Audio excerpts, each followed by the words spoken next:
Shalom saudara-saudariku yang terkasih dalam Tuhan kita Yesus Kristus. Jumpa lagi dengan saya Romola Edi Theodorus MSc dari Novisiat MSc Senantasela Karanganyar dalam renungan harian hari Selasa tanggal 31 Agustus 2021.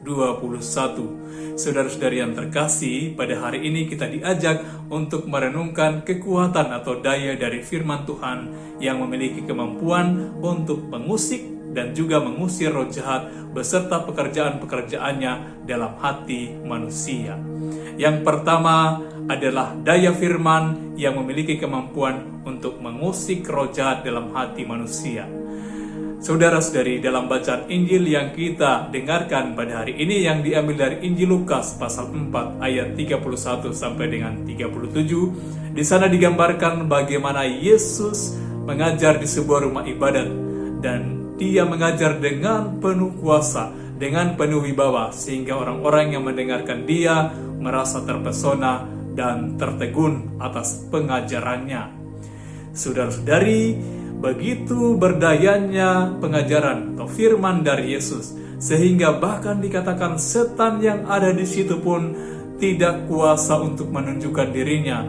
Ia merasa terusik dan mulai berteriak-teriak melalui orang yang dirasukinya. Ia akhirnya menunjukkan dirinya karena firman Tuhan.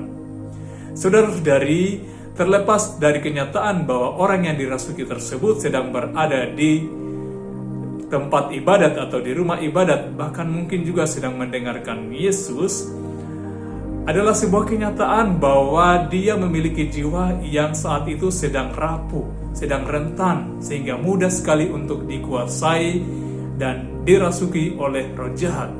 Kiranya pengalaman dari orang yang kerasukan tersebut juga menjadi bahan refleksi bagi kita sekalian, bahwa terlepas dari segala aktivitas jasmani dan rohani, bahkan kegiatan-kegiatan kita yang bersifat rohani spiritual, kegiatan-kegiatan keagamaan, itu belum tentu akan membuat kita menjadi orang-orang yang memiliki batin yang kuat.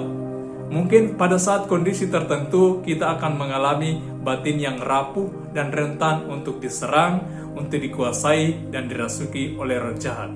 Oleh karena itu, saudara-saudari, penting bagi kita setiap hari untuk membaca firman Tuhan, merenungkannya, dan kemudian meresapkannya di dalam hati kita.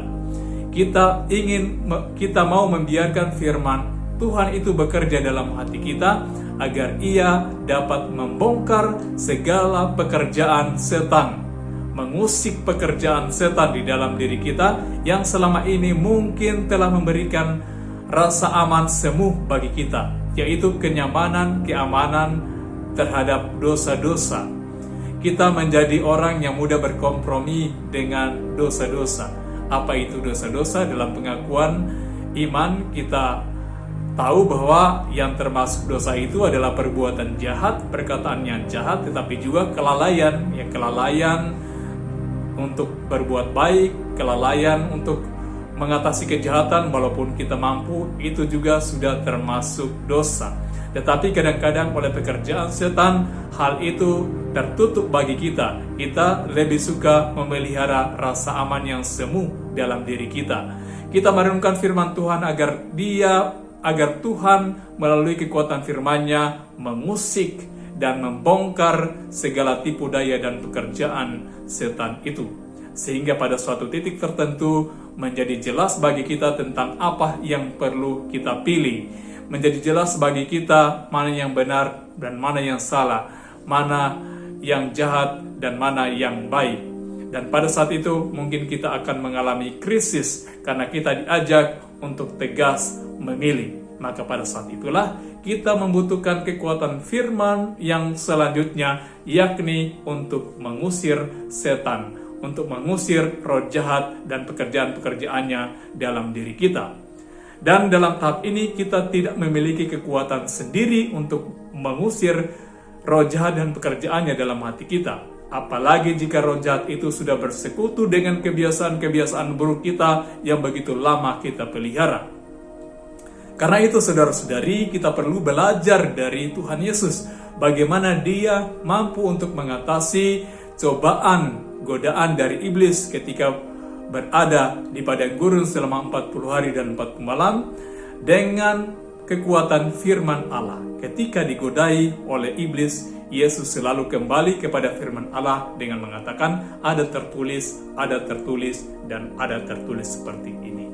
Kita juga tidak bernegosiasi, tidak berargumen dengan setan, tetapi kita menggunakan kekuatan firman Tuhan sebagai senjata untuk melawan, untuk melumpuhkan dayanya di dalam hati kita. Dan ini menjadi sebuah latihan setiap hari bagi kita, sehingga kita sungguh mengalami setiap hari daya firman-Nya bekerja dalam diri dan kehidupan kita. Dengan demikian maka kita akan menjadi orang-orang yang kuat berpengharapan, karena kita sungguh secara nyata, secara real merasakan disertai oleh Yesus melalui firman-Nya. Demikian kita menjadi orang-orang yang dalam kata-kata atau bahasa dari Santo Paulus melalui suratnya kepada jemaat di Tesalonika, menjadi orang-orang yang selalu berjaga-jaga, menjadi orang-orang siang, menjadi orang-orang terang, menjadi orang-orang yang hidup menurut identitas yang diperuntukkan bagi kita. Kita adalah orang-orang yang diperuntukkan untuk keselamatan, karena kita telah ditebus begitu mahal oleh darah Yesus sendiri. Semoga firman Tuhan semakin membaharui kehidupan kita, sehingga hari demi hari kita semakin merasakan damai sejahtera dan kekuatan dalam kehidupan kita, karena perasaan, karena keyakinan bahwa kita selalu disertai oleh Tuhan Yesus melalui firman-Nya. Semoga